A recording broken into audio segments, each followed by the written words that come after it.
आवश्यक सूचना बा कि आप लोग पानी का बोतल ना फेंके। खेसारी भैया हमनी के बीच में मानसी जी बानी भाई, हमनी के होस्ट दोस्त, हम चाहते हो खाती को जोरदार ताली बजे, जोरदार ताली बजा के स्वागत करिए आप सब। नहीं, तालियां मेरे लिए अब नहीं बजनी चाहिए, क्योंकि जब बगल में इतने hot and handsome Khesari Lal ji खड़े हो तो तालियां अगर मेरे लिए बजेगी तो फिर ये बहुत गलत बात हो जाएगा। ये बताइए, अगर हॉट हम है तो आप क्या है? अभी बोल नहीं सकते सबके सामने, लेकिन आपको क्या लगता है? आप लोग पानी का बोतल मत फेंकिए, अपने आप को फेंक दीजिए। नहीं, दिल फेंकिए, दिल फेंकिए, खेसारी लाल जी पे दिल फेंकिए। आप लोग पानी फेंक के क्या होगा? कार्य चिन्ह अंतरिक्ष में जाइए का एक नंबर, जहाँ थोड़ा सा पुलई पकड़ कि तू आराम से रॉकेट की तरह उड़ जाएगा। का कहल जाए मैंने तहरा दोसर, अरे हिला के गिराइबे का बाबू, हिलाओ मत न तो गिर जाई जौन लगे बैठल बा। हम जब भी बलिया के धरती पे आते हैं, मेरा गांव तो बगले में है, तो मुझे कभी ये महसूस आप लोगों ने नहीं होने दिया कि खेसारी आपके घर का बेटा नहीं है। हमारे बड़े भाई राघवेंद्र भैया, जिनके सौजन्य से कार्यक्रम हमेशा, और मेरे बड़े भाई उमाशंकर सिंह जी, आज हमने के भतीजा के रिसेप्शन में बनी जा, और एक कार्यक्रम हमारा हो जाते थे भैया के घरे। जब कार्यक्रम होला तो उमाशंकर भैया कार्यक्रम ना करावेले, यज्ञ करा देले।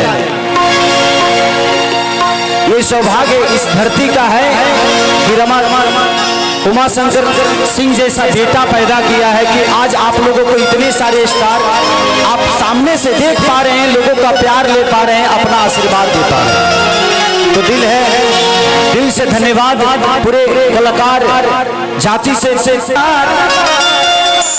बाबे भक्ति के लहार तप जइया होता है तो सजदा रबार, अरे सजदा रबार भगवती के बनहार तप जइया होता है।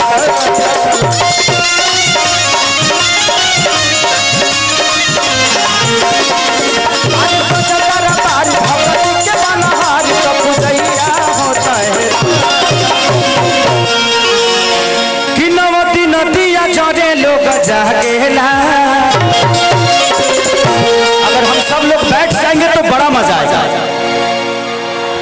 ये कार्यक्रम और ये बोतल फेंकना फेंकनी बंद करिए, नहीं तो ये कार्यक्रम चल तो रहा है लेकिन चलेगा कितना देर इसका गारंटी नहीं है। तो ये बोतल मत फेंकिए आप लोग प्लीज। हाँ बाबू, एक नंबर, एक नंबर। अब खेसारिया आया कुछ नुकसान ना हो के तो हमारा इला के मतलब का ये बात तो ठीक है करत रहा। हमारा इला के बाद नुकसान तो पक्का बा। यही के चलते हम कार्यक्रम बहुत कम करी ले, ऐसे जो हमार फैन ना हुए पागल पानी उठाने के ऊपर बड़े एक जना आप लोगों का पागलपंती, लेकिन ये पागलपंती ठीक नहीं है, बोतल फेंकने वाला पागलपंती ठीक नहीं है। आप मुझसे प्यार करिए, यहाँ प्रशासन है और प्रशासन आप लोगों की सुरक्षा के लिए ही रखा गया ताकि किसी को कोई दिक्कत ना हो। और ये पथ को खाली प्लीज कर दीजिए। आह दादा टंकिया पका दो, एलियन खड़ा बना सका हो बाबू, तह निकल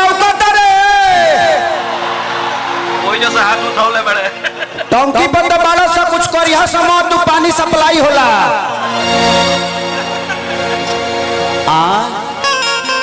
क्या नाम है बेटा, क्या नाम है? तो ते नाम ना बतेबे तो तोरा माई लगे के ना पहुंचाए।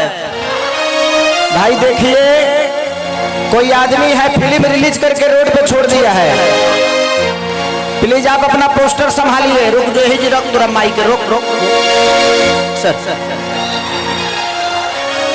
आप पानी फेंकेंगे और यहाँ कैमरा चल रहा है, और कैमरा चल रहा है, कोई भी कैमरे में आ जाएगा ना तो आप लोग को दिक्कत होगा। मैं नहीं चाहता कि आप लोग को दिक्कत हो, आप लोग मेरी जान हो।